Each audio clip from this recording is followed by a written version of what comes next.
Hey, everybody, welcome to Odd and Untold, the podcast where we talk about all things strange and spooky. And as we're getting into spooky season here and Halloween and horror movies, I thought I'd invite my buddy Scott back on and talk about our favorite Bigfoot movies. So, Scott, thanks for coming on again, once Good again. to be back. Yeah, I Thank love having you. you on, man. And yeah, we talked a few weeks ago when you were on because I had come up over the summer and hung out with you and Becky and Josh joined us one night and Lizzie was there, who's been on the show, your daughter Lizzie, and we watched a Bigfoot movie, and we can get into that. But it was really cool.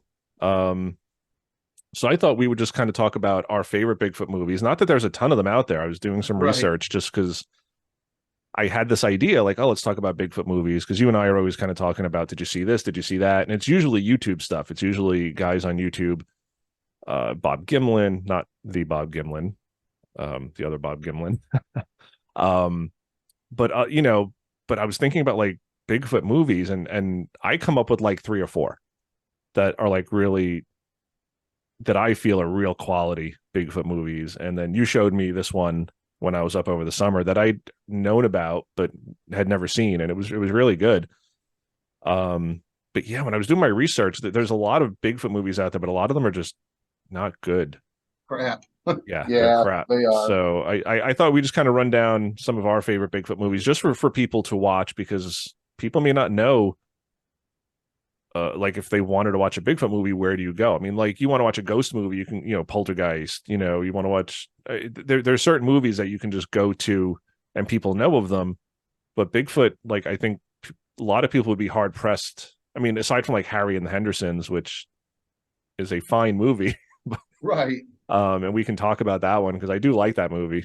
But um, aside from that one, there's not a lot of like mainstream Bigfoot movies, No, not really not. sadly.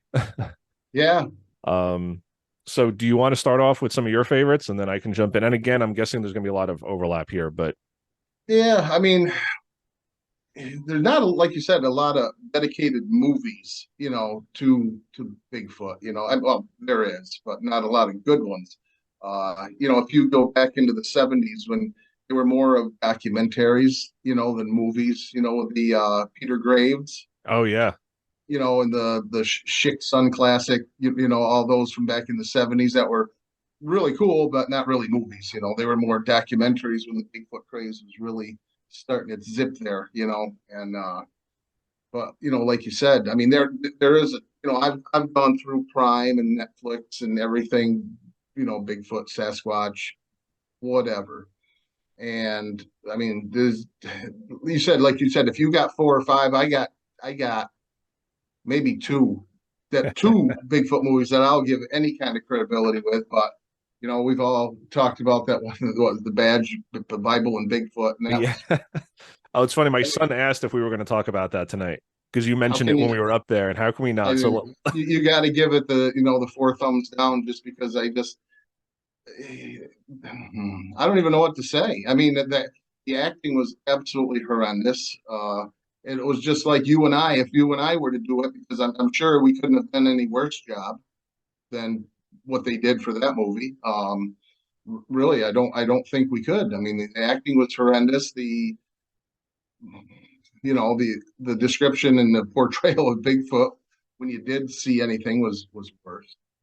yeah, Uh, so this is it's funny because my son and I stumbled upon this movie a couple of years ago before I even knew you knew what it was. Like you just mentioned it over the summer. We're like, oh, you've seen that too. But it's called The Badge, the Bible, and Bigfoot, and it's I guess produced by a family. It's like a husband, a wife, and their three daughters who are young, you know. yeah, And I guess the wife, I don't recall her name, but she's like the main director, producer, writer, but they all act in it. And it's basically filmed on a shoestring budget. And they've done a few other movies too. They did a like an exorcism movie, and I think they did like an alien abduction movie. So there's a couple of movies that they've done, and I'll put a link in the description below because I don't have it offhand. But it's this family, and yeah, they just film with maybe like their iPhones, and the editing is terrible, and the pacing is terrible, and the writing is terrible. And the Bigfoot in this film is literally a man in a gorilla suit. Like it's not like the cheapest gorilla suit you could, like, if you just think of like the old like Abbott and Costello shorts or whatever, where like there's a guy in a gorilla suit and it just looks terrible, looks nothing like a real gorilla. That's kind of what's in this movie. And it's charming in that it is so bad. It's kind of like you kind of have to watch it. Well, I kind of was wondering, is this, are they doing this just as a spoof? I mean, if they did, at least put in the credits or the after credits, post credits, whatever.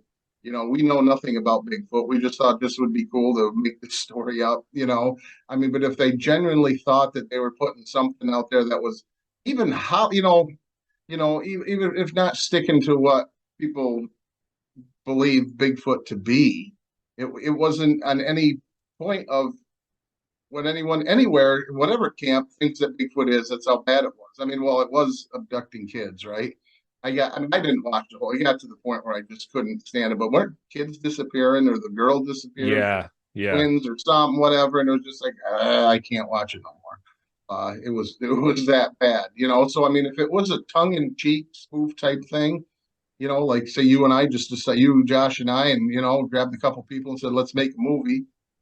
Maybe that's what they thought that they were doing, or if they really were giving it the old college try, that we're going to get the an indie classic or something like that. At the film festivals, they failed miserably because it was just, I mean, it was bad.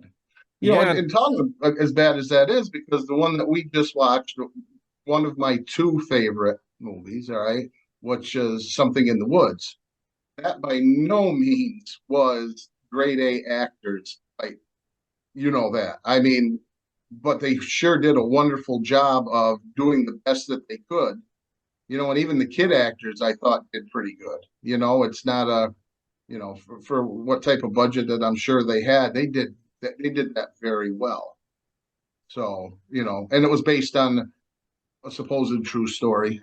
So and other than a few things in that movie, they stuck to the story, the original story, pretty much to a T.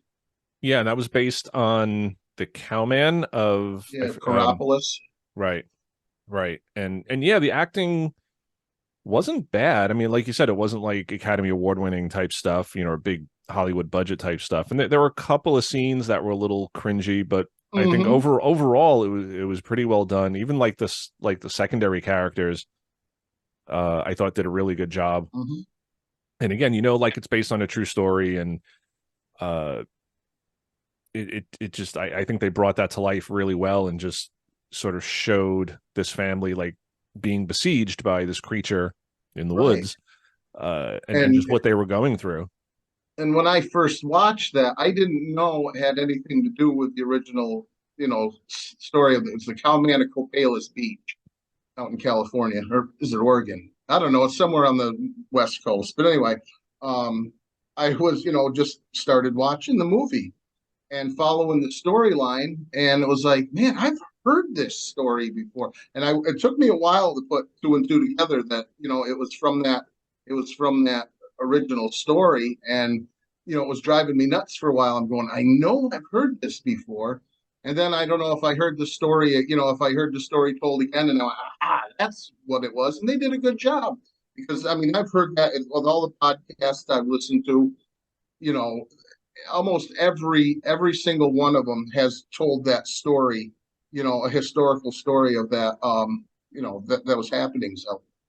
So they, and nowhere does it see, even in the credits, and I might be wrong, but watching the credits, I didn't see where, that it said that it was based on, the events of, the Cowman at Copalis Beach, but it definitely, that's what it was about, you know. Yeah, and I had heard of this movie. Like I follow them on Facebook, like Something in the Woods, and uh, I knew it was about Bigfoot. I didn't know it was about this specific story. And it's funny because a few weeks before Jake and I came up to see you guys, we had watched Bob Gimlin's episode on this on YouTube about Mm-hmm. the Cowman, and as soon as we started watching it, I was like, "Oh, this is the story Bob Gimlin was talking about." And I had never really heard that story before. I have Yeah. variations on it because you do hear these stories about someone's home being sort of besieged by Bigfoot, being attacked, and Right. it's kind of coming out of the woods, and it's slapping the house at night or throwing rocks, or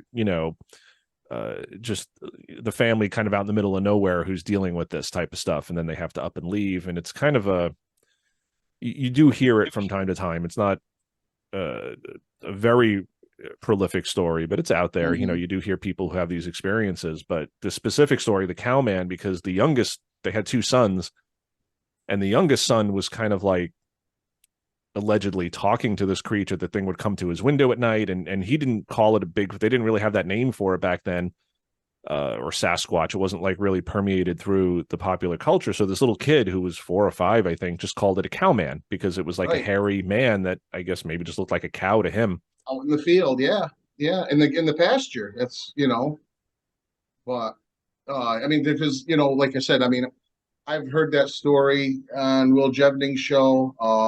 I've heard it told, like you said, Bob Gimlin's told that story. Um, Lynn Smith has done it on her podcast, has read that story. So it's been done a number of times. It's gone through.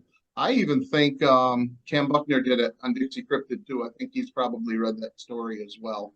But it's very well told. I mean, there's another one though that's very popular as a told story that I'm surprised they maybe haven't come out and tried to do even a short movie or something along the lines. And it was about the Chapman family. Mm-hmm. Um, you know which one I'm talking about? No, I might once you start telling the story, I might recognize it. This was in an interview by John Green, and this was back, I want to say, in the 30s or 40s, and they lived, I want to say, Northern California, up in the Pacific Northwest somewhere. And there was he had a mother and father, and 3 kids, I believe, a little boy and 2 girls.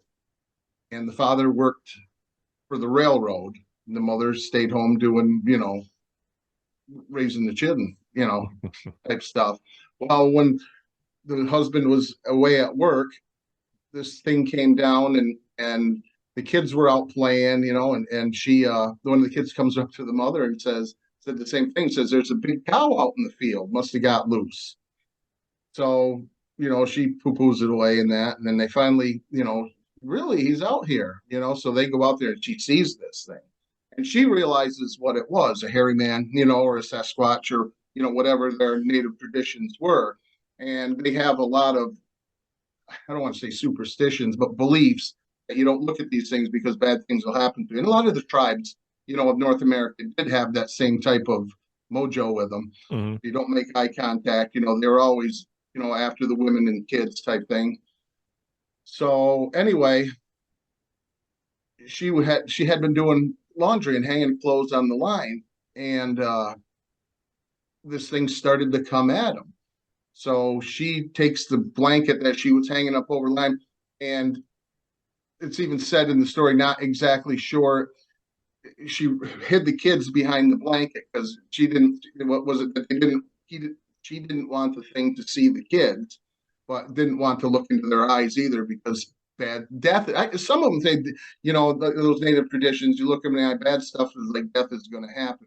Which this story does have a odd twist to it at the end, but so the thing, it wasn't going away. So she huddled the kids together and they took off down the river and to the nearest town.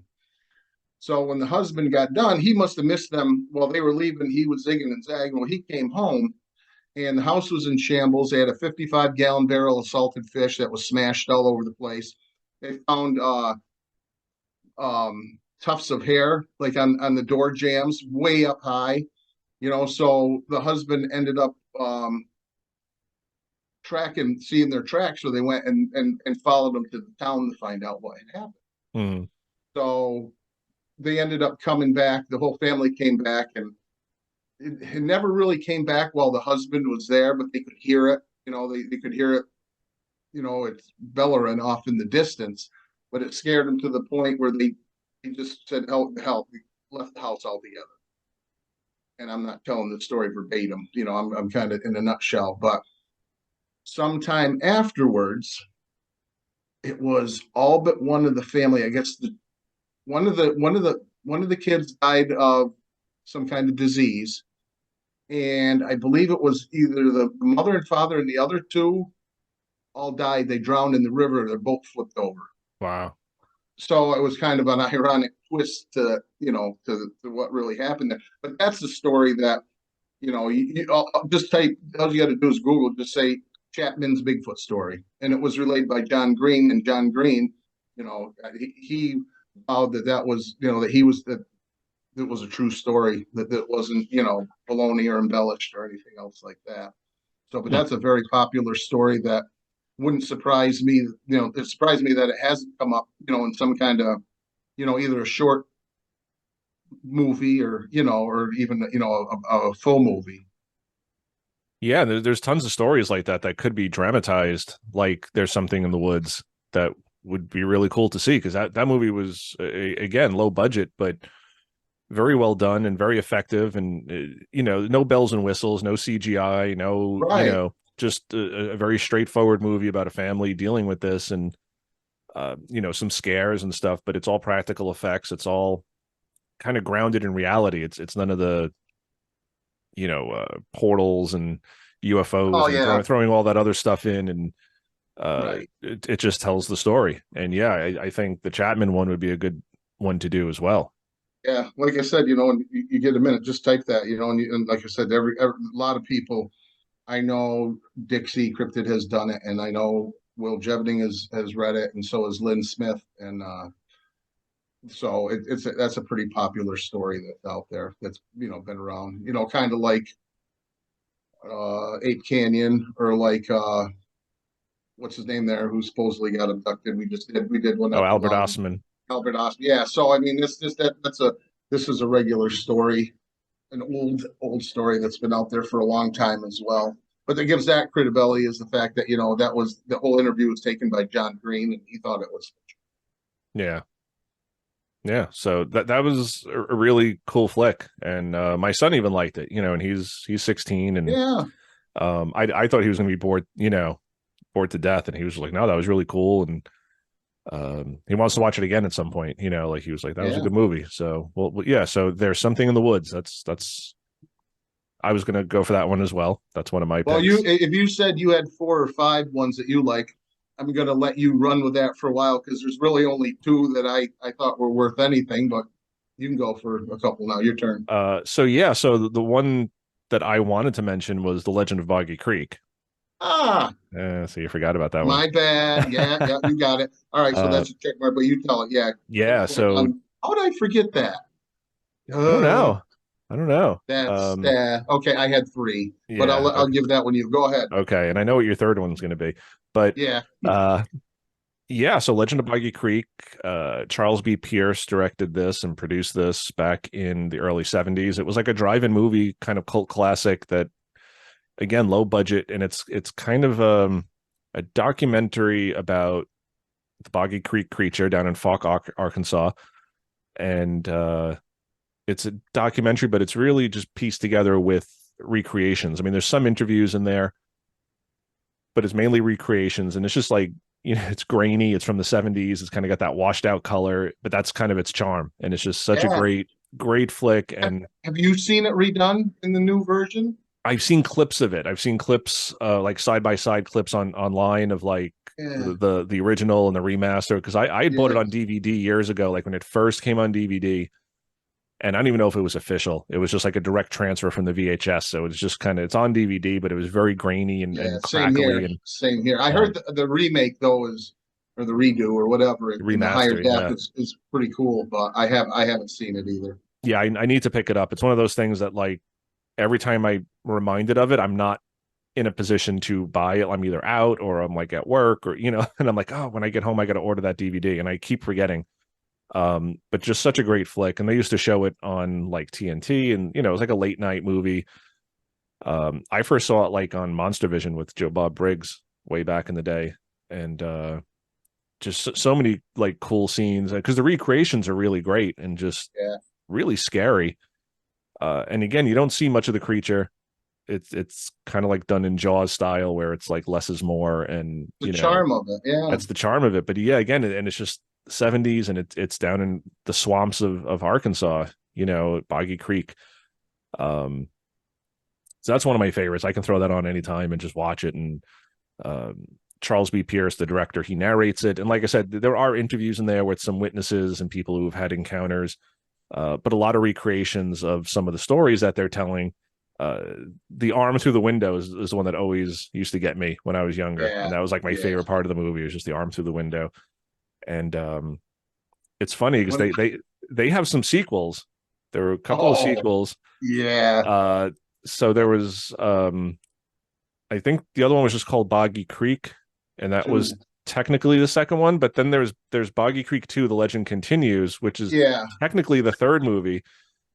And in that one's pure dramatization. And I've only seen it because Mystery Science Theater 3000 made fun of it. And it's one of my favorite episodes. It's just so funny. The jokes are just so good. It is from this tributary that the creature got its name. His name is Tributary? This is Boggy Creek. And it's Charles B. Pierce, and he's in it as Brian C. Lockhart. So, but he's like a professor, and he's got like three college students, and they go through the swamps trying to find this creature. And it's not a documentary at all. Starts off, they're at a football game or whatever in a college stadium, and then they're putting their trip together to go. Yeah, yeah. Yep. Cousin. Yeah, and Yeah. it's just so great, and I love the Mystery Science Theater version because they just rip on it so good. But they never touched the first one because the first one is just actually a legit good documentary. And he made a lot of money off that. You know what I mean? He did very good. So that's probably where he was able to have some dough to make the other two clinkers. But that yeah, the original Boggy Creek. That's, I think we always talked about it. And anybody of our age that say what got you interested in Bigfoot, and it's going to be that obviously the Patterson Gimlin film or Boggy Creek, and in the movies at those times they were showing, like in the intermissions or before the movie started, they were showing the Patterson Gimlin film before the movie started. And I remember my aunt taking me to see that the Boggy Creek. And there's a part that I love too. You talk about the arm through the window. Remember the guy's on the toilet? Oh yeah, The comes through, and it scares them off the toilet. That's when you're a 7-year-old kid, that sticks in your head. But oh yeah, and it was awesome. It really was. We're fortunate to have that. yeah, and that's like if you're a fan of like Lyle Blackburn, cryptozoologist who works with small town monsters a lot, he was very instrumental in helping to get that remastered, and because he's written a bunch of books about Boggy Creek, and I know he's working with oh God, what is her name? Charles's daughter, Pierce. Yeah, I was going to say, yeah. I forget her name off the top of my head, but his daughter has kind of really been instrumental about bringing this back and restoring the footage and like you said, bringing it to like modern standards. But so is Lyle Blackburn. So oh yeah, he's gone above and beyond. Really influential in keeping keeping the light on this and keeping it going. Yeah, and bringing it to new generations because, like you said, you and I, like people of our generation, we knew it because we grew up with it. Like you said, Saturday nights or Saturday afternoon horror movie or Sunday afternoon horror movie. But those darn kids today, they don't know about it. But great flick. So looking at it here, this is just a quick. Had $160,000 budget. Wow. And at the box office, it says box office 20 million. That's $20 million. That must be since then. That's weird because it says 20 million or 4.8 million. I'm not really sure what that means, but when you that's the first thing that comes up, like Wikipedia, I think it is. But so regardless of what it made, he got his money back from from that, and that was just really cool. Yeah, it was like the Blair Witch Project of its time, like just made for very little and made a lot of money in the returns. Pamela Pierce, that's her name. Pam Pierce, yes. Yep. But yeah, she's done a great job bringing that back. So she actually was on Will Jevning's show, and he interviewed her, and she was very excited about getting it back up and bringing it to the forefront. Yeah, and it's just a great film. If you're into Bigfoot, you got to watch, and if you like horror movies, because again, it's recreation. So it's a documentary, but it's like 85% recreation. So it's just almost like an anthology film of just little Bigfoot stories that are recreated, and they're just so good. And like you said, some of the townsfolk was really like what I always thought best was, talking with Willie Smith's Beanfield, where they Yes. had the three-toed track. And that's what brought the charm to the movie, because you did have, you had some of the regulars in there, Hmm. so, or the town folk. And that's the older it gets, the more charm it gives it. Yeah, definitely. Definitely. So check that one out, everybody. Legend of Boggy Creek. Awesome film. So other ones that you want to go for your third one? Because I think I know what it is, and it's one of But mine. you know what it is. And then, yeah, I mean, obviously it was Exist. Um, a lot So of people didn't like it because of I don't know, I guess maybe the brutality of it. But well, a lot of people think that these are just loving, peaceful, friendly forest giants too, and I guess is the moral of the story is, if you kill somebody's kid, you're going to pay the price, and that was basically the moral to the whole thing. But as far as, I mean, maybe the storyline wasn't the greatest, but as far as, well, it was Sanchez. What was his name that did that? Eduardo Sanchez, Sanchez. I who didn't was want to. one of the two guys who did the original Blair Witch Project. Right. And this is also a found footage style movie. Right. Um, so what I liked about it was, because I had heard when it was in production, in the circles out there, it was, the word was out that they were making a movie, and it wasn't going to be a spoof. It wasn't going to be, something ridiculous. And I know they really tried. They did they talked to researchers. They did their homework listening to stories, of what these things are supposedly like down in, Texas in the big thicket, and down in the area. Not the great big huge patty type, lumbering giant, but they kind of did, recreations of, different stories from, all the different stuff that goes on down there.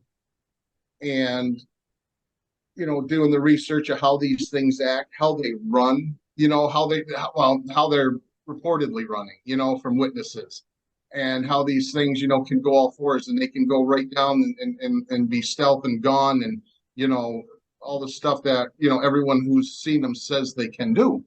So that's what really, and I remember watching it the night it came out, because I was super stoked, and it didn't disappoint me either, because a lot of these times you wait for so long for something, then you watch and it's wah wah wah. It's like, come on. But it really didn't disappoint. Um, I guess as far as a lot of it, to make it a Hollywood successful movie, you got to embellish a little bit, which it did. I mean, not saying that the stuff that, I don't think there was really anything in there that the portrayed the Bigfoot doing that it couldn't do. They made it so, the reason why it was on the rampage. I don't want to give the story away to anybody who hasn't seen it yet, but the reasons why it did what it did. It did not. Like I said, I'm a firm believer that these things are not your, friendly forest friend that just want to coexist and slip into the shadows and all that. No, they're not bloodthirsty killers either. You know what I mean? They're not just going to walk, because if they were, they could walk into anybody's house in the country anytime and yank us nothing. Nobody's going to. Right. So they're not, it's not that, but they're a wild, they're a wild animal, wild predator, and should be treated as such. And they did a nice job with that. And it was, again, you didn't see a lot of it, but you've seen enough, Right. especially at the end. But all the reports that I've heard from that, they were pretty close to what this thing looked like. It wasn't ape. It was more human-ish than monkey-ish. Had the canines, had the slightly smaller build, not small by any means, you know. It's just like humans, all of them aren't going to be 10 foot tall. All of them, you know, they're going to have different body styles pretty much, you know.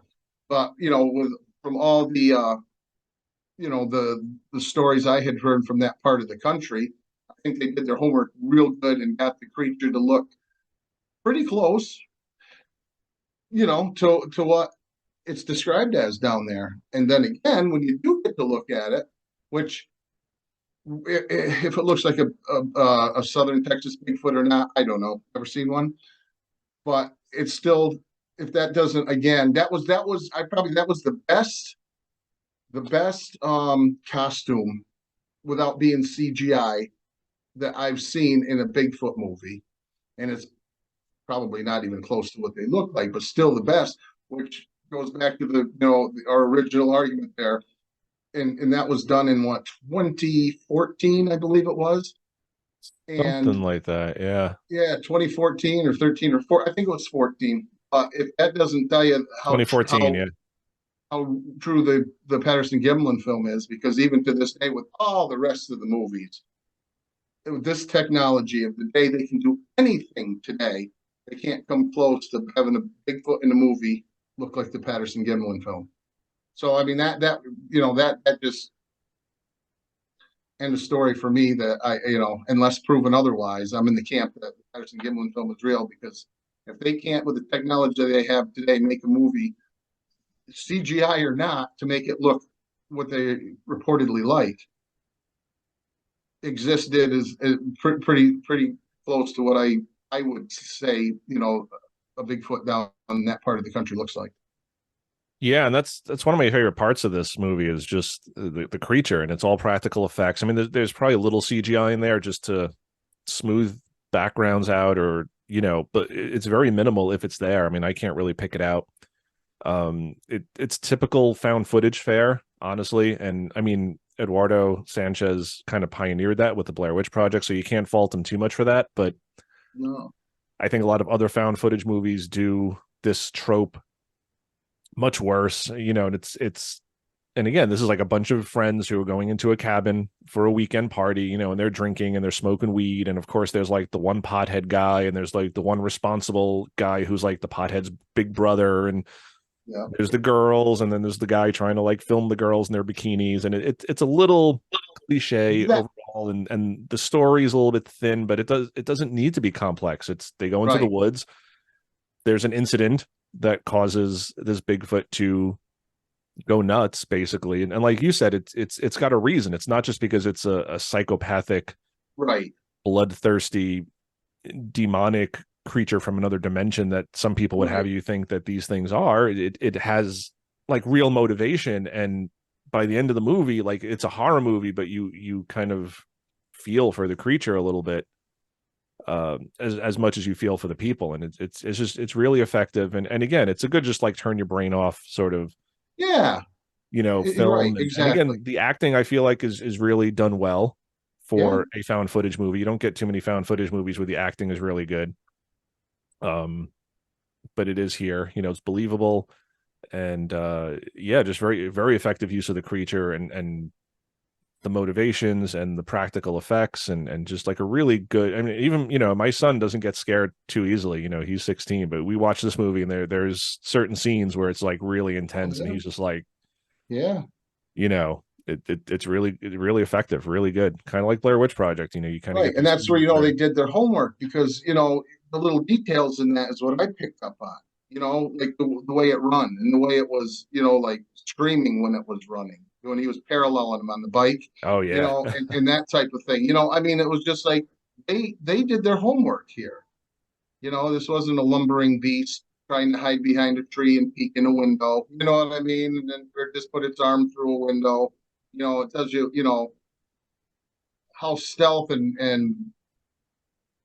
you know, hyper aware these things are, you know, and more and more like human than not, Right, and I you know. appreciated that it's, and we talked about this a few episodes back because Seth Breedlove mentioned this in one of his documentaries about how when Bigfoot is presented in Hollywood films or, you know, horror movies, it's always this sort of bloodthirsty beast. It's abominable, Right. and and Right. On a killing spree. it's on a Yeah. killing spree, and that makes for an exciting movie because nobody wants to watch a movie really where it's just somebody has this fleeting glimpse and then it's over, and Right. And and Bigfoot's, then they go home and they're put it on they're the gifted in BFRO. daisies and feather, like you hear, Bigfoot at the gifting stump there with feathers and colored stones and that kind of stuff. Right. So there's got to be some dramatic tension and conflict, and again, this movie puts it in there in a good way. Uh, and again, I think like There's Something in the Woods does that as well, where this creature doesn't come across.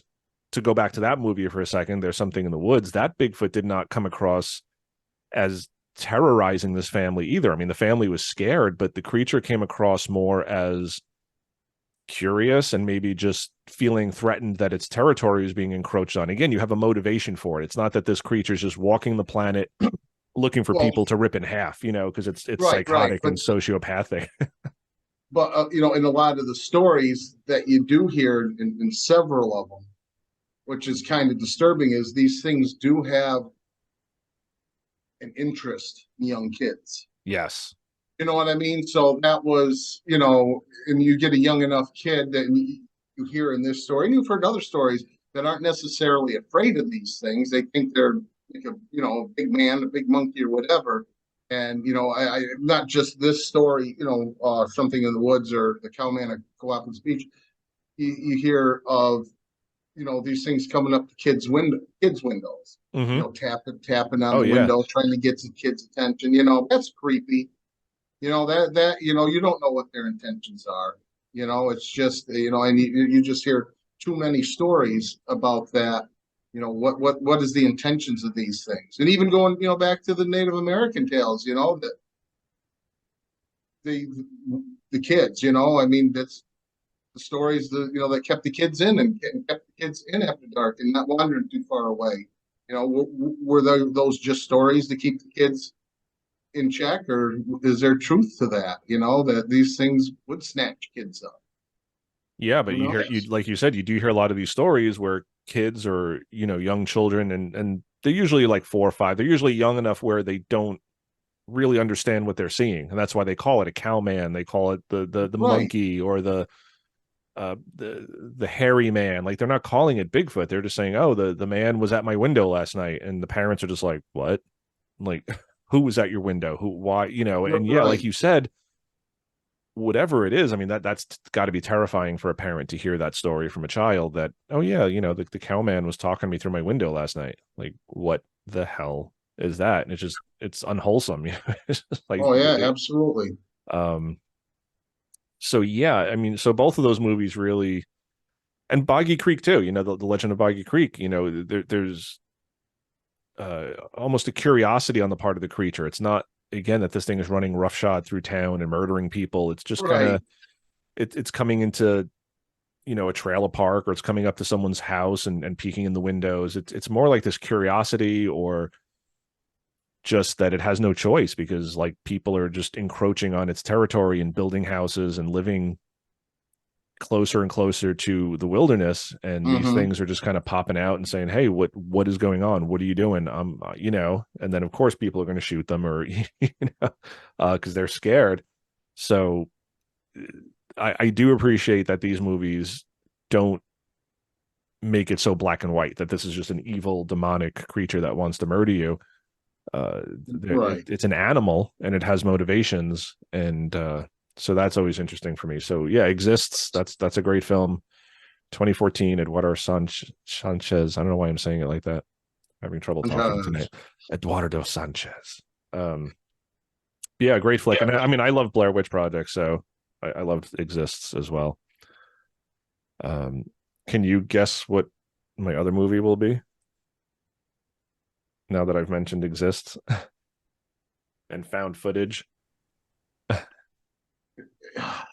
Yeah, I probably can. No, give me a minute here. Oh,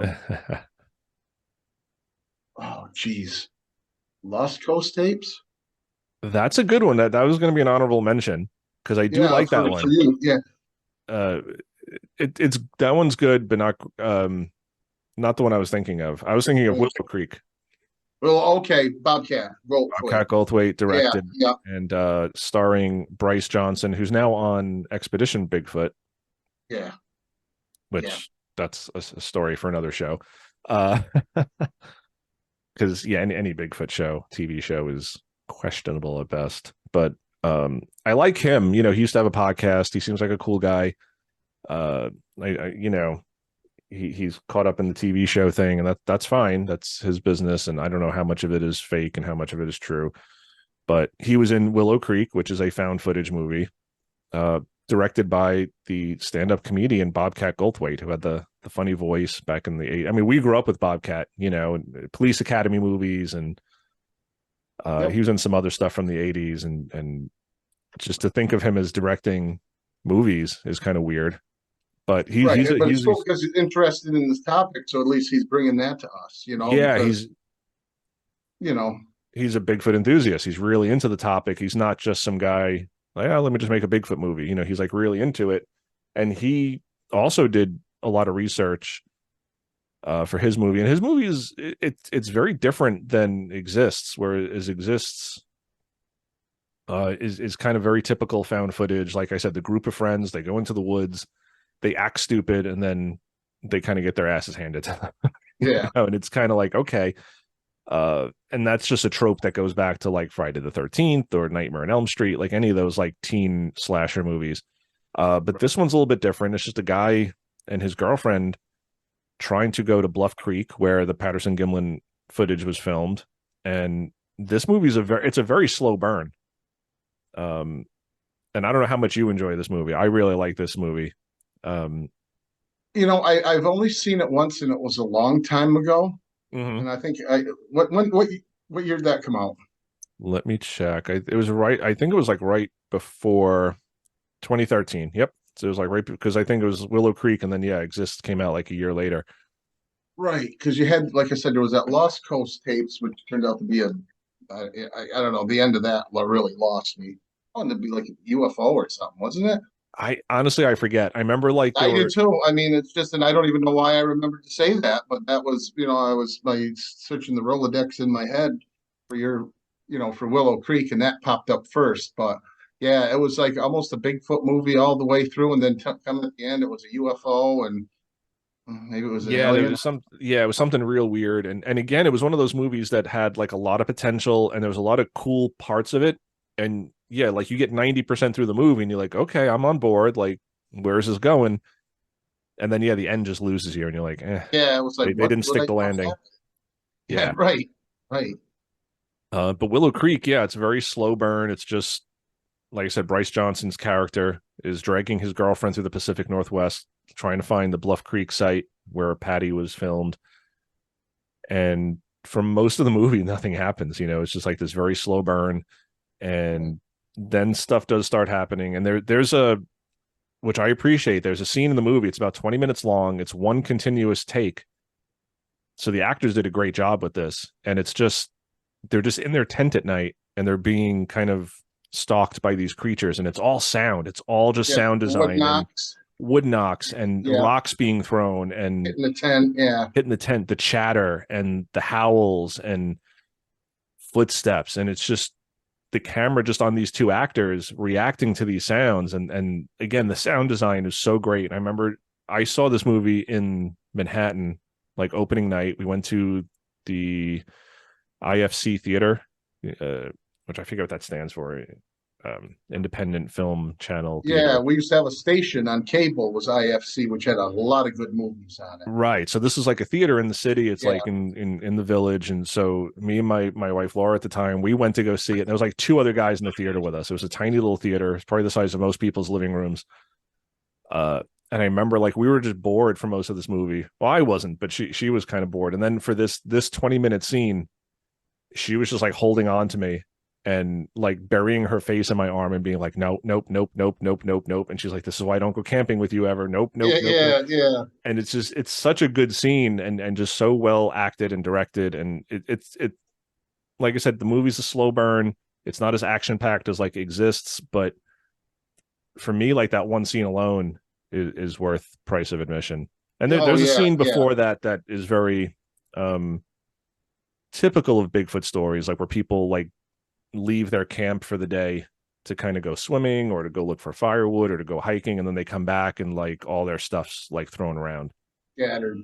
scattered. Someone's gone through their their site, hasn't taken any food, so it's like, well, this probably wasn't a bear. A bear would have taken the food. Like, what went through Right. our tent and just threw our clothes everywhere and threw our gear everywhere.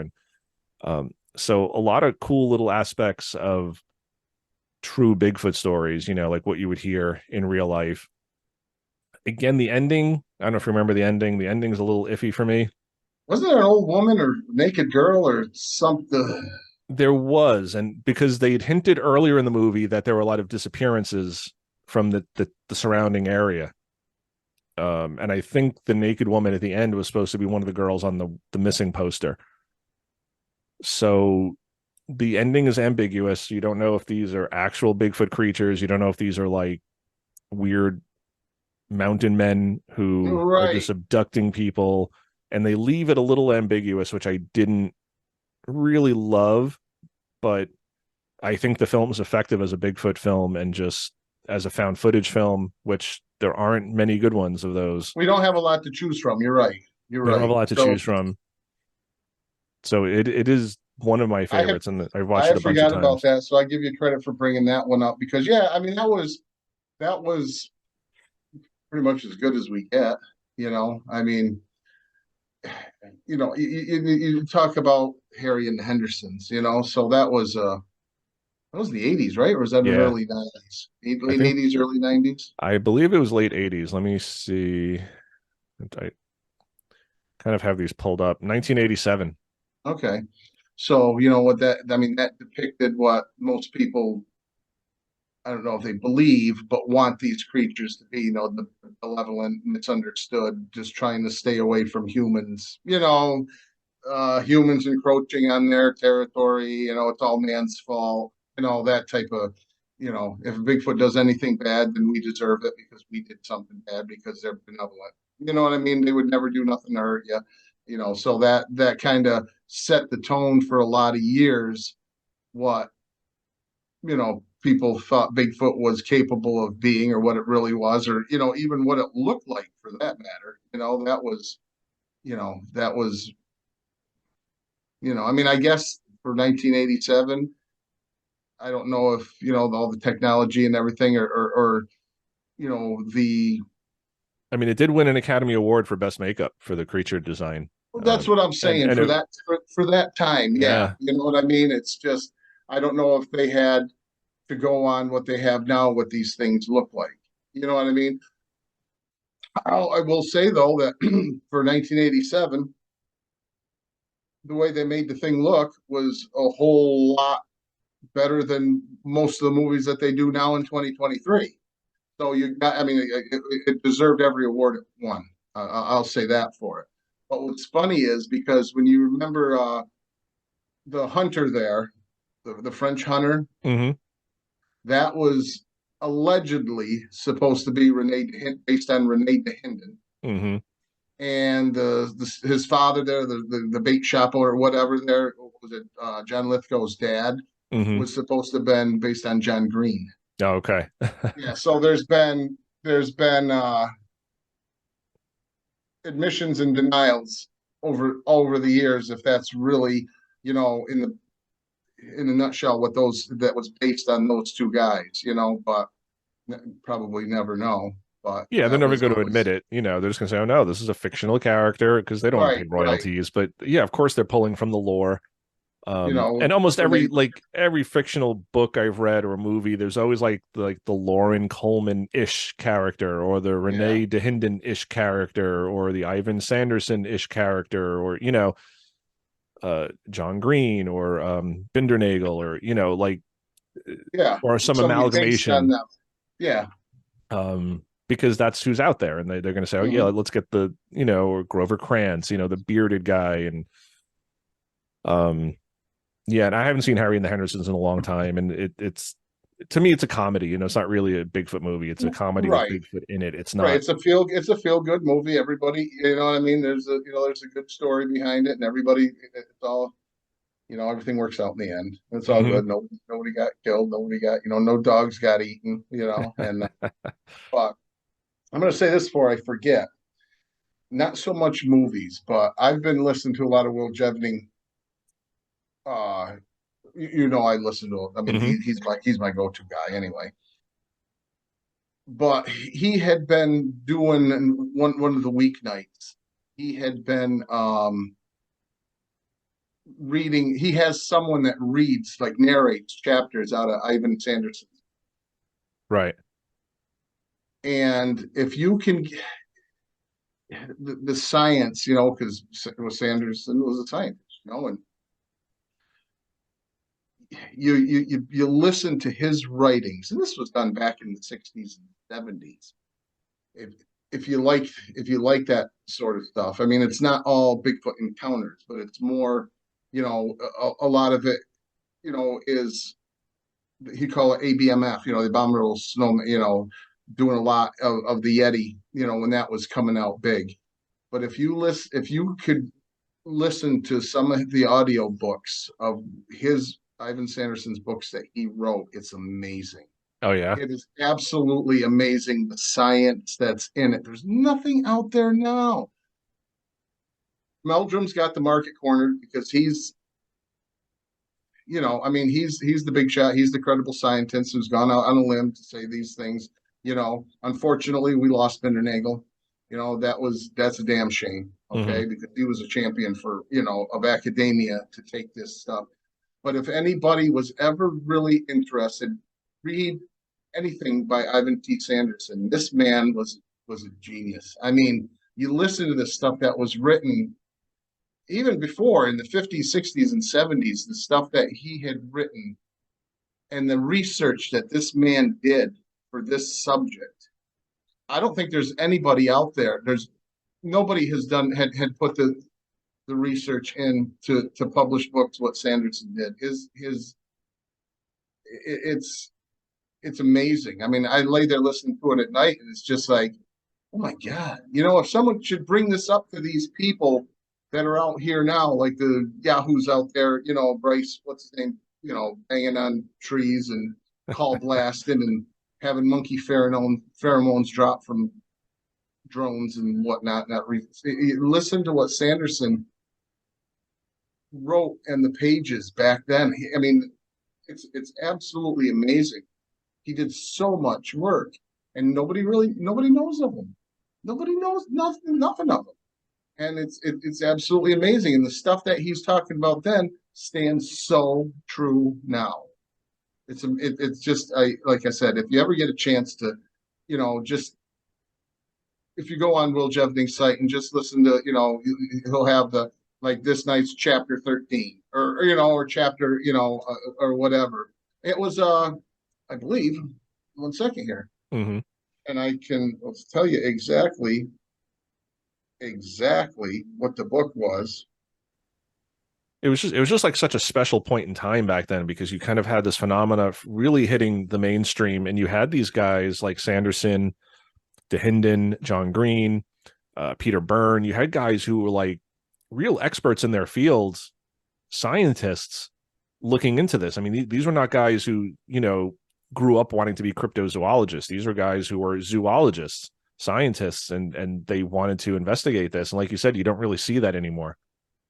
It's, not to take away from the researchers we have now, but like you said, aside from Meldrum, we don't really have people who are like scientists first anymore.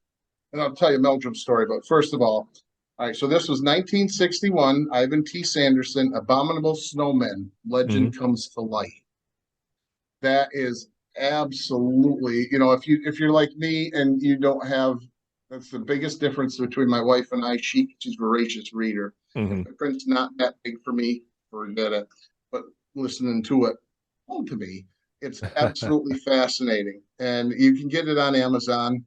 And it's this one here has there was Lauren Coleman presents Abominable Snowmen Come to Life by Ivan T. Sanderson. But if you read that or listen to or whatever, and you see what the research this man did. Holy smokes! I'm telling you, he was so far ahead of his game. And I'm not gonna. I don't want to get us death threats and people torching in front of our house. But We've done that already. I'm not a huge fan as of Meldrum as I once was. Hmm. All right, you know, and that's hey, he's done wonders, believe me. And but you know, he's been in a couple really piss poor Bigfoot movies too, and I don't know the name of it. He's acted in these Bigfoot movies. Oh, he just better stick to, you know, doing the big footprints and the dermal ridges and the mid-tarsal break and all that stuff. Yeah, I've seen him post on Facebook where he kind of apologized for a few of his appearances and said Well, it wasn't really what he was promised, and things were changed a little bit in editing. and I don't know. Uh, I mean, that might be like I said, yeah, and but I've just over the years. I mean, maybe I'm wrong. Like I said, I just he's not the same guy that he was 10 years ago when this was all coming out. You know, when he was really, you know, just getting his I say his foot in the door, but his name into the big, you know, with him actually bringing credibility to the subject, which is fantastic. Don't get me wrong, you know, because we can use any help from academia we can get, you know, and you know he's done a lot. He's done a lot of good stuff, you know. We've seen him there with who's the noodle there from Canada there, that Les standing. Stroud. Oh, jeez, yeah, he was in that. Too. You know, it's like Hmm. you know, makes me wonder you'd have 100% credibility for either Les Stroud and Jeff Meldrum, and the minute you bring standing into it, it's like, why don't you just have Rick Dyer come through? Yeah, You know what I mean? And who's the other nutter there? Rick Dyer and Rick Dyer. He's the more well. Who's the other guy? His name's on the tip of my tongue. I know who you're talking yeah, about, but there's a few of them who are just known hoaxers, and every couple of years they come back up, and I got a Bigfoot in a cooler, and I got this, and I yeah. got that, and people keep giving them a platform, and I don't get it. And yeah, like I don't want to go down that road because yeah, No, I'm trying to no, keep that's this like I light said, tonight, but but you know, because yeah, talking we can go. about it's just that you know, like but with Meldrum stuff, I kind of, you know, I don't follow, you know, I don't hang on his every word. Like, for first of all, he's a great ape theorist because he thinks it's a Gigantopithecus blackie, Mhm. not a doubt in his mind. You know, hey, that's his scientific. Who am I to say? Right. I don't know. But and even you know, talking about that, when I love Will Jevning's show, so he has a anthropologist on there with her, and her name is Forrest, and it's a lady from Texas, and she's dead. You know, these things are apes, 100%. These are apes. Wholeheartedly believes that. I mean, Bigfoot is real. Apparently, she has some on her property, but they're apes. You know, and then when you're so strong to that, you know what I mean, and it's just we've heard too many witnesses that just sat there and say there was nothing apish about this thing. This thing. Some of them might be, but we've heard way too many to say to categorize and just say, okay, I believe, you know, how Yeah. can you tell someone, you know, you can't, you know, we can't tell someone they're wrong if they said right there and say Bigfoot disappeared when I shot it, you know, into a flash of light. We're supposed to take that with an open mind. But then when someone sits there and says this thing looked like a Native American, there was nothing monkey about it, except maybe its arms are long. We have to tell them what they're seeing. No, no, no, no. You're wrong. It's an ape, you know. So, you know, I guess open mindedness has to come from all sides as It well. But it really does because there's no one side that really explains it all because we all pick our sides and we say this is what I lean towards, but then there's gaps in that knowledge, and there's stories that you can't reconcile with it being an ape, and there's stories you can't reconcile with it being an alien or interdimensional or from portals. So we're all just guessing here and grasping for straws, but getting yeah. back on the TV or movie aspect that we started with until I drill us off. We watched this show and it's on Hulu. It's called Reservoir Dogs. Hmm. And it's in its third season now, I believe. And we started watching. The show's really changed over the years. It was started watching it because the first season was really funny, and it's kind of taken a more dramatic role, I guess. It's still funny, but it's taken more. But it's about these young kids growing up on the Indian reservation in Oklahoma. Okay. So we've watched, like I said, we watched the first year, and then last year, and actually the last episode is coming up, is out, to watch for this season. But they've had a couple episodes or about Bigfoot or referencing Bigfoot and not in jokes. Oh, okay. And one of the kids, and in different episodes, one of the kids actually wears it's a picture of the state of Oklahoma and the Bigfoot in the middle of it. You know what I mean? So they're not. Who is producer who made the show is, and I'm gonna butcher his name, but from Marvel fame, Takiti Watiti. Oh, Taika Waititi. I Yeah, think that's yeah. how you Well, say it. I mean, he's done a wonderful job with this. And like I said, the third season out, this third season finishing up now, and we really enjoy it. But they had one episode just dedicated to Bigfoot, and then there was one, another one that talking with native lore, mentions Bigfoot, so it's been referenced with one episode dedicated to Bigfoot, but the subject talked about several times, in the three seasons Mhm. that it's been on. It's definitely we think it's a great show, Becky and I. I mean, it's something we don't have a whole lot that we like that we watch on a regular basis, but that's one of them. Yeah, and it's cool that they reference Bigfoot And and they they do do it it right, and it's in a not a way joke. that's like respectful and not a Right, punchline. Yeah. exactly. And I think it was just very well done with that too. It kind of it reflects the native lore, of the Native Americans down, that they still, yeah, like, give credence to these things being down there. And there's a shit ton of reports from Oklahoma. That's a Oh hot, yeah. you know. Yep. But that is, yeah. If you ever get a chance, you watch Reservoir Dogs. I mean, you could probably even Google Reservoir Dogs Bigfoot episode. You could probably just watch that episode if you.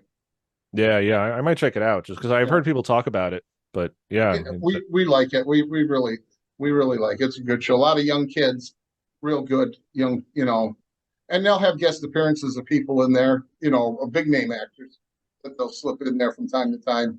mhm. Yeah, and it's definitely good show. All right, cool. Yeah, but again, not a ton of Bigfoot movies out there that we can recommend. But I think these are the ones that you should watch. Is Legend of Boggy Creek. There's Something in the Woods, Exists, and Willow Creek. There you go. So I think And those four and yeah, The Badge, Bible, and Bigfoot. don't wait. You know what? I listen. Maybe if I was friends with them, I'd say, they're good guys. Watch it. Yeah, I can't. It was so. It was. It's not. If you don't give a shit about Bigfoot and you think it's a joke, watch that movie. All right, then you'll probably feel so bad that you'll probably take it serious. But I mean, it's like I said, if you're interested in the Bigfoots, it's just such a bad movie all the way around that they've dropped the ball as they're acting. They dropped the ball on research. They've dropped they should never even pick up their iPhone to film the damn thing because it's just literally. I know Jimmy and Josh could do a better job than that, without Yeah, a doubt. We could do a found footage thing up in the woods somewhere, and at least make it suspenseful. yeah, Jesus. and just better edits without the long pauses Yeah, and we should. I mean, there's even one looking that off might be into the rough. water. It's like they go drop the phone while they're, and be like me, and then there's like the butterfingers and don't edit that part out. Jesus. Yeah, and I hate to crap on people's No, hard I know. work, But hey, because when you're they putting it out there, though, there's critics, yeah, and we're allowed to I'm be telling you, critics. go check it out. It's entertaining. It's not good, but I feel like there's some entertainment value in it if you want to just laugh at something that's so bad. Yeah, And my son and I exactly. watch it, and we kind of like riff on it like Mystery Science Theater. We just make jokes throughout the whole thing, and we have a good time laughing about it. And again, I appreciate they put the effort into it, but it's just I don't know how people can put something like that together, especially as a creator. Like, There how do is, you? and there's other. I mean, if you look like if you just go on Prime, and you just type in Bigfoot or Sasquatch, and Amazon or not Amazon, That is Prime. Netflix Hmm. with the same thing. There is a lot of them, but some of them are so bad. I mean, there was one that was just a thrash gore, Bigfoot. I mean, and I've watched or started watching or attempted to watch almost every single one. Usually I can tell by the title or just by the poster of it that I ain't wasting my time with that one. Yeah. Or you'll get 5 minutes into the movie and you can just tell right there, I ain't wasting my time with this one. And that's the thing. There's So there's tons of Bigfoot movies, but there like is. you watch the trailer or you watch, like you said, you get 5 minutes in and you're like, no, Yeah. this is not interesting. This is not good. This is not what I want to see. That's what he And says, I mean, judge whoever is interested, in the subject, and if you do have a serious approach and you've have followed the subject and have formed an opinion over whatever amount of time that one way or whatever you think it is, start watching these movies, and because they are out there, and if you're interested in Bigfoot but you're a Friday the 13th, or you're a gore fan of that stuff, see Bigfoot ripping people's heads off. Well, there's a lot of them out there that you could probably would really enjoy. oh yeah, But and if you're everyone's more going to of have their own tastes, but I just feel like the four that we mentioned here are probably the top yes, tier. Like if you're going to watch a Bigfoot film and you want quality, like right. these are going to, and they're not perfect. None of them need none of the four are perfect. Oh, They all have their quirks, yep, but their charms as well. So exactly. yeah, So that was, I'm glad you said that about Willow Creek because I had forgot about that one. yeah, it's a good one. It's like I said, it's a slower burn.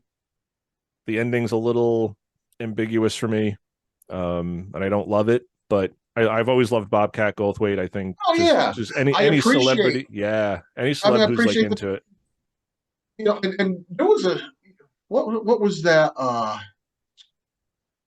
Oh boy,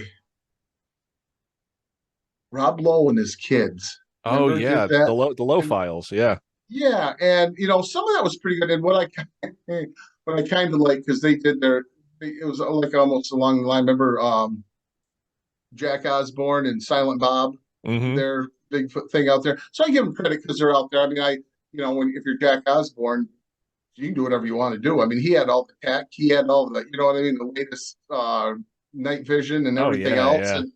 But the low files, that was funny, and I had to laugh because there was one episode there, and he's with his kids. I don't know if you hear this with tons of stuff, Bigfoot stuff we listen to. A lot of people pronounce it Sasquatch, like it's Sauce, sauce Sauce squatch, not squatch. Sasquatch, it's Right. Sasquatch. Well, Rob Lowe was kept saying that, and it's so funny because like if Becky and I are listening or I have a podcast on, or we're watching something, and someone will say that, Becky have her nose in the book or whatever, and you'll hear her go sauce squatch. And well, Rob Lowe was calling it that, and finally, his kid, one of the kids goes, "Dad, it's Sasquatch. There's no sauce. It's Sasquatch. It's not Sasquatch. sauce. I don't know what you're Sauce. trying to make if you're trying to make it sound exotic. Right. A lot of people do it. It's like what drives me nuts. Yeah, we're going to give you a little nutter job right now.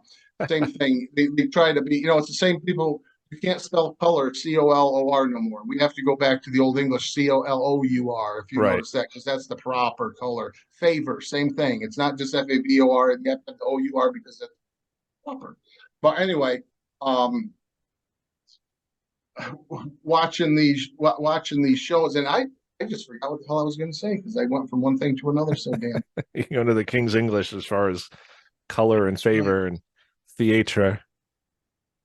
You forgot what you're going Keep to us say. going while I keep us going while I get the train back on the track All here. right.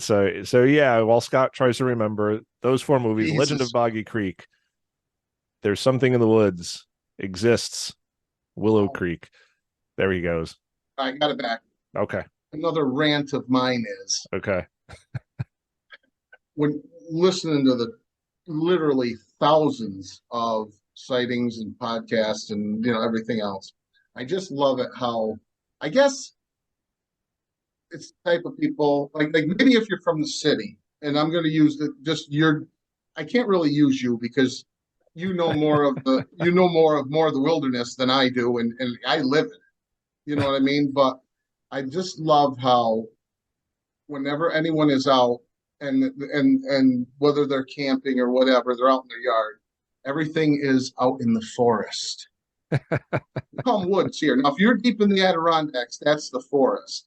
That little grove of woods over there by the Burger King, that's woods. That's not Right. the forest. And Becky and I, we laughed so hard because we trekked into the forest and the creature was, it's like everything is the forest. Right.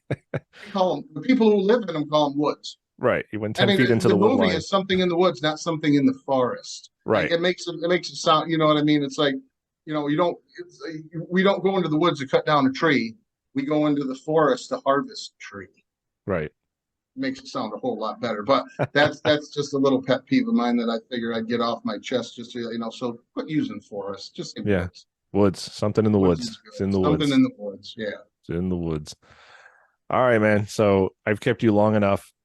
Any other movie? I mean, I think we've covered all our movies. I wish Those I could think of. I mean, as far as the Bigfoot stuff, it's very selective and very few and far between that's any good that I would recommend. And again, who are we? But like I said, I don't want to get any Meldrum fans mad because we do not need to go down that road again. And stay off my lawn.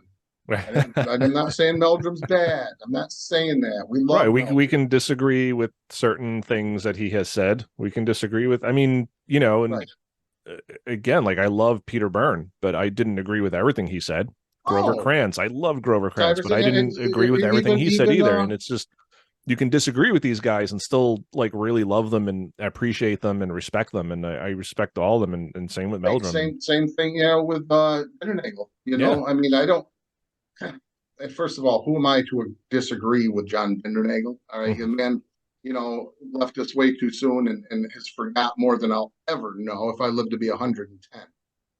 But I mean, there's just stuff that didn't make sense to me. That he said, but it doesn't mean he's wrong and I'm right. It's just that agree to disagree. Exactly. All right, so yeah, check out those movies. I will link to them all in the comments below. And I guess we'll end it there tonight, my friend. But thank you once again for coming on. And my pleasure. Many more shows. If you have ideas, let me know because I got the new digs here. So I got the drum set and the Jack Link's Bigfoot back there and the Bigfoot crossing sign and I got Patty's footprint back there. Yeah, Neil Peart over here. Yeah, we got all that. It may below the Bigfoot crossing sign. Sean got me years ago. Got me the reprint of the Patty. Oh, cool. Yeah, I have one of those too somewhere. I got to dig it out of the box, but so I've just been kind of, this is my man cave, I guess. Not that I need a man cave, but this is just a little bit more comfortable to sit down here than sit on the edge of the couch, Yeah. All right. So cool. So we'll do them from down in your basement from now on. Right. We all start at the bottom. Exactly. All right, brother. Well, thanks again. I appreciate it. My pleasure. And, thanks again for having me, and we'll be back soon. Yeah. Take care, man. All right. See you. All right. Bye. Okay. I want to thank my buddy Scott for joining me once again. We always love talking Bigfoot. And this week was our favorite movies. And those movies are all great. I mean, I loved all of them. I mean, Legend of Boggy Creek is just legendary at this point. It's just such a cult classic. You got to watch it if you have any interest in Bigfoot or just love horror movies. I mean, it's got like a creep factor to it. It's awesome. There's Something in the Woods. Good movie. Like I said, shoestring budget, very low budget. Really good though. Really solid movie. We really enjoyed it. Exists, great found footage movie from Eduardo Sanchez, who did Blair Witch Project. So definitely check that one out. It's action packed and just really good and just real creepy in places, but like a really good horror movie. And Willow Creek is just creepy. And again, it's a slow burn, but very realistic. And again, worth the price of admission just for that 20-minute segment. Like I said, it's all one take. The actors are great. The sound design is awesome. Just the sound of the creatures. Really, really good flick from Bobcat Goldthwait. Who would have known? But really smart guy. Really into Bigfoot. So check it out. We have a merch store now. So I'm going to leave a link to that in the description below. You guys can visit that and get mugs and t-shirts and sweatshirts. because it is spooky season. It is hoodie weather. So if you want something a little heavier, you can get something with our logos on it. And this movie that Scott had mentioned early on with Peter Graves, I believe that was Those Mysterious Monsters. It was like this old 1970s documentary. I think TV Guide used to list them as like speculation, and there was a whole bunch of them. It was about aliens, and it had like all the creepy 70s synthesizer music, and really cool. But I used to watch those with my dad growing up, and my dad's who got me into this stuff. You know, I was watching In Search of with him, and all these like weird documentaries about overlords of the UFO and those mysterious monsters, and all these weird documentaries that used to be on from the 70s and early 80s. So my dad is why I'm here today for many reasons, obviously, but it's, you know, he's also why I'm doing this podcast. And he's going through a little bit of a rough time right now. So everybody just keep him in your thoughts and prayers. Toughest guy I know, and I know he's going to pull through this. So Dad, if you're watching, I know you are probably, but you're going to get through this. And everybody out there, please just give him your thoughts and prayers. Just having a little bit of a rough time right now. As a lot of people I know are having this year, just one of those years. I don't know why. Just a lot of people I know are having a rough time. So prayers to everybody. Thanks everybody for watching. Until next time, rock and roll.